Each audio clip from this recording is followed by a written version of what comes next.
Mirror, mirror on the wall, who's the loveliest of them all?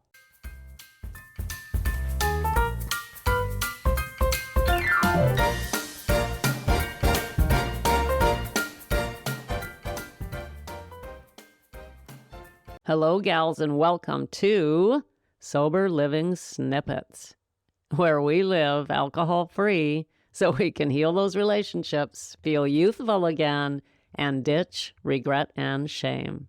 Are you tired of hearing that?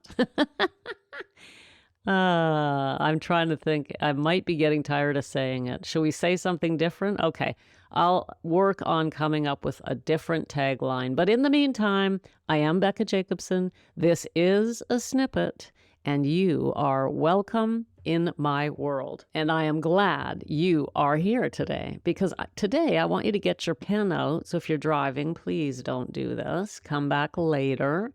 I'm going to give you 2 journal prompts today. Just two. And we're going to talk about the significance of them, how you can work with them over time, and why they will help you. So let's get started. The first thing we're going to do is just talk briefly about why we should be journaling. We really want to record the journey. Seeing our thoughts on paper is very, very powerful.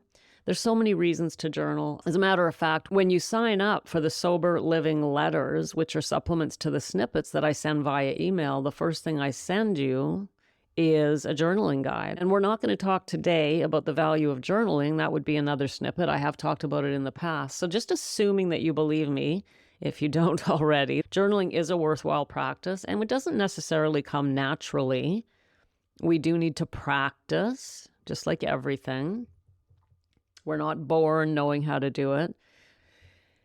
But even just recording what's going on is valuable so you can see how you're progressing through life. Or, not progressing, right? We want to be very careful and watch for stagnation, right? So it is worthwhile to have a little journal, take note of your thoughts. One of my favorite practices is writing life scripts. I literally write out what I want my life to look like. It's so much fun to visualize what could be. And the most amazing thing about that is when we do, often it comes true. But anyway, that's another practice. Today, I want to talk about using your journal to have a look at your values and whether or not you're living up to your own standards. Now, you might be going, oh my God, Becca, I already know I'm not. I already know I'm letting myself down.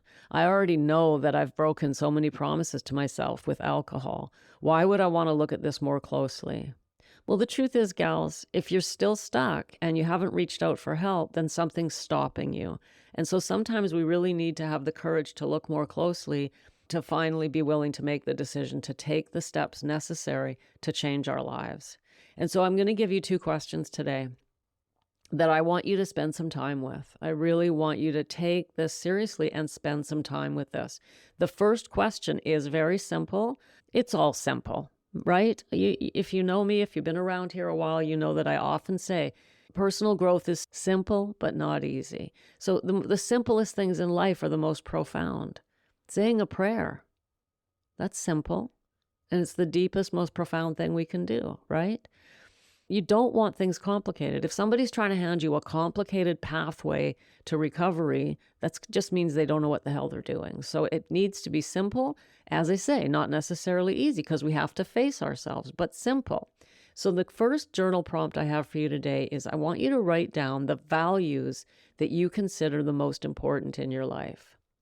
So the question is, what values do you consider most important in your life? Let me give you some examples of values: honesty, justice, integrity, loyalty, service to others, environmental awareness, and on and on and on. And if you need to, simply Google values list, human values, and you'll get a big list that you can then go through like a menu, because sometimes it's hard to just figure these out, right? So feel free to Google it and then go through the list and think carefully about each of the values you see and ask yourself, do I value this? Now, I'd like you to make a list of at least 10 of your values. The truth is that when we see a list like that, we're often going to go, oh yeah, I believe in all of these. But that's ridiculous. We have to be very careful here. I might believe, let's say, in altruism, but it's not top of my list. I don't wake up every morning going, oh, I have to be more altruistic today. I have to find a way today to help others. It's not a value that haunts me, that is top of mind. So you're going to look at the list of values and think, well, I'm a nice person. I believe in all these good things. But how important is it in your life? Okay, so let's try to be careful with what we're choosing. I want you to choose 10 values that really are important to you, that come up on their own in your mind. You think, well, I should be recycling this, not throwing this out because I care about the environment. If you have this underlying urge to take actions that are environmentally responsible, then you probably value environmental responsibility, and that's fair. But if you just see it listed and decide, oh, yeah, that's a good one, then don't bother, okay? It doesn't make you a bad person. It's not top priority in your life, and that's okay. So find the top 10 values that you have. Take your time with this. Take a few days if necessary. It's Friday today. Spend the weekend on this. What are the top 10 values that you have in your life? Once you have this list, I'd like you to rank them. Give each of the values a ranking out of 10. On a scale of 1 to 10, how important is each of these values to you? So again, let's say I put altruism because it's important to me. On a scale of 1 to 10, let's say a 7 out of 10. I'm making this up, by the way. This is not real. So give each of them a ranking out of 10. How important is this to me? Once you do that, you'll see the most important values that you have. Some of them will float to the top and you'll realize, wow, the most important value that I have, I think you might be surprised, by the way, what you'll find here. When I did this, I was shocked to discover that one of the most important values I had was health. And the reason I was shocked is because of my behavior did not match that value. But I'm going to get to that in a moment. So take your time, spend at least the weekend or longer, find your top 10 values and give each of them a rating out of 10 so that that'll give you your top 3. Do you have any 10 out of 10s? If you have some 10 out of 10s, those are your top values, right? And then once you have that, the second question I want you to ask yourself is the hard question, and I'm sure you could tell what was coming. How do your actions align with these values? How do your actions align with these values? And so, like I say, for me, health, very important. I think all of us value health, maybe not as much as we should. And so when you say to yourself, I really value health, and then you ask yourself, how do your actions align? And you say, well, drinking 4 out of 7 days a week does not align with health. You've got a problem. You've got a cognitive dissonance. You've got a conflict going on. You've got a disturbance. You've got angst, you've got anxiety, you've got guilt, you've got worry. And you'll never be at peace when you're breaking your own values. That was just an example. And the reason I used it is it was mine. It was why I was never, ever, ever at peace. I valued health my whole life. Not just health in general, but I value activity, moving the body, looking after the body. I value a healthy, clean diet. I value vegetarianism. And yet, the way I was treating my body was completely contrary to that. Give me enough vodka and I'm at McDonald's. I mean, like, come on, right? So we've got to be courageous enough to face these things. So it's a simple 2-question journaling prompt. Number 1, what values do you consider most important in life? I'm asking you to come up with 10. Then I want you to rank them out of 10. That should give you the top 3. Then go through that list. You can do all 10 of them on the second question. I just wanted you to rank them so you can see which are the most important, right? Some of them are going to be, of those 10, some will be more important than others. And the second question, how do your actions align with those values? Go through each value and think about your actions and find out if you're in alignment.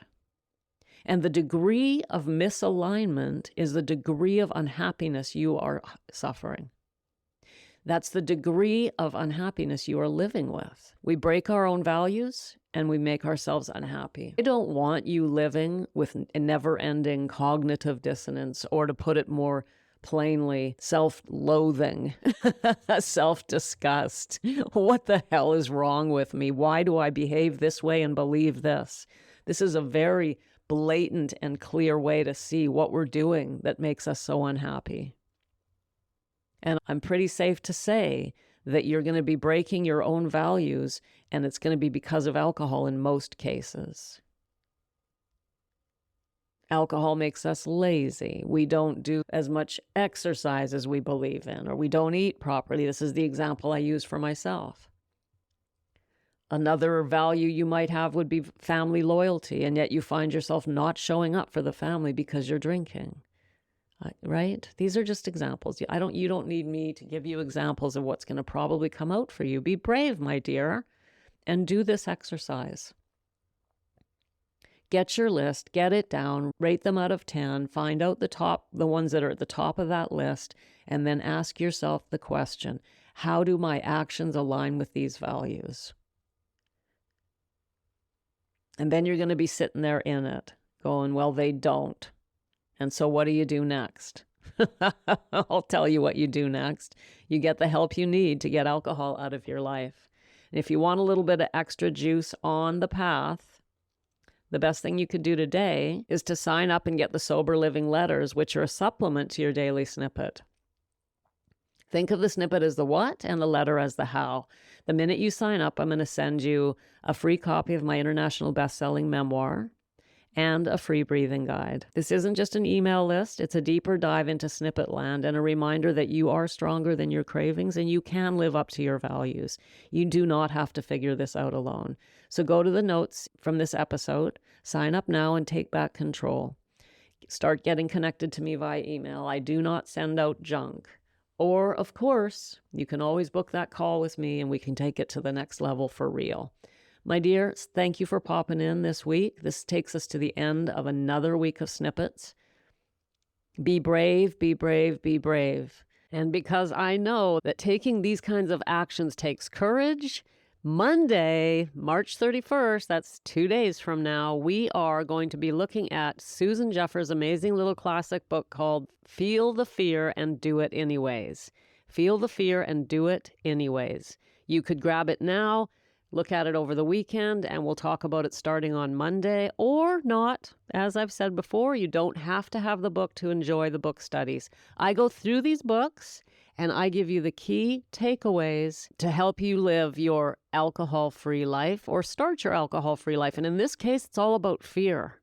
And man, oh man, do we ever struggle with fear when we struggle with alcohol. So you don't want to miss that, starting that on Monday. And in the meantime, try this exercise, face your life, and instead of being afraid, get excited. Well, this sucks. It's time to do something about it. That's what I want you to say. This is not good. It's time I did something about this. See you on Monday. Thanks for popping in. Be sure to come back tomorrow so we can keep your head on straight. Sending you buckets of love.